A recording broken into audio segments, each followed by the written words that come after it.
Ah, le gouvernement, il vous adore et il veut vous protéger.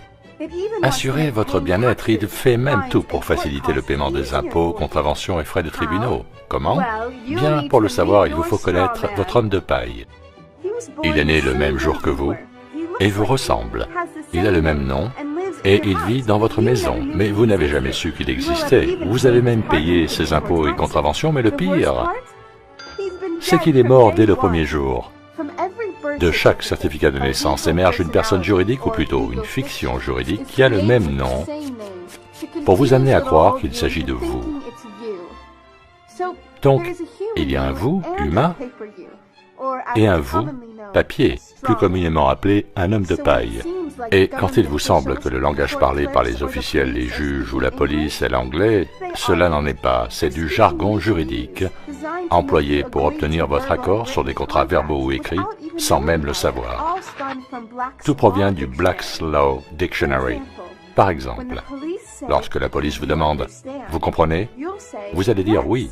Mais ce qu'ils disent vraiment est « Acceptez-vous de vous subordonner à notre autorité ?»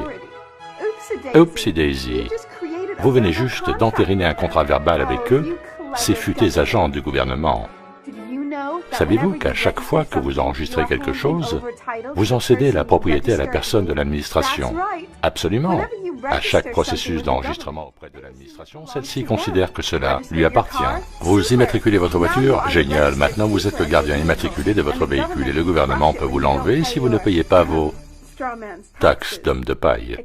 Vous attendez un joli poupon? Ah bien, alors il vous faut signer pour votre petit chéri un certificat de naissance et tout le processus peut recommencer en créant un nouvel homme de paille pour votre nouveau-né. N'est-ce pas génial? Donc quand Junior va grandir, il va pouvoir générer des revenus exactement comme vous. La signature du certificat de naissance représente la déclaration de votre enfant à l'administration et le place ainsi sous la tutelle de l'État. Et si celui-ci n'est pas content de l'éducation que vous lui donnez, il s'arrogera le droit de changer les règles ou de vous en enlever la garde.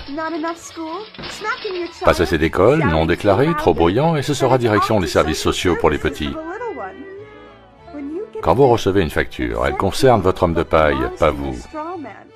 C'est pourquoi les factures, les contraventions et les commandements commencent par monsieur, madame ou mademoiselle. Des fois, votre nom apparaîtra en lettres capitales, comme sur les pierres tombales. Ça, c'est parce que votre homme de paille est mort. Et n'est qu'un stupide morceau de papier imaginé bien avant que vous ne puissiez comprendre, encore moins consentir. Quand vous allez au tribunal, vous représentez votre homme de paille, donc vous, l'être humain, allez supporter des coûts, des taxes, des amendes en son nom.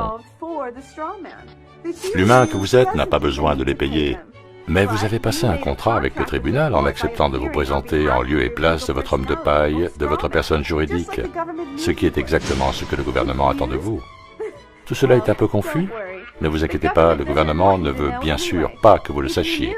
Car si vous en étiez conscient, vous arrêteriez de payer ces choses qu'on appelle taxes ou contraventions, car comprenons bien qu'en vous rendant au tribunal, vous représentez votre homme de paille.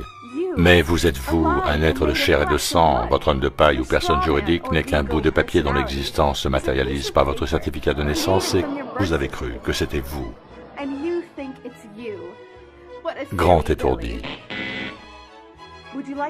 Si vous voulez en savoir plus, allez sur tpuc.org.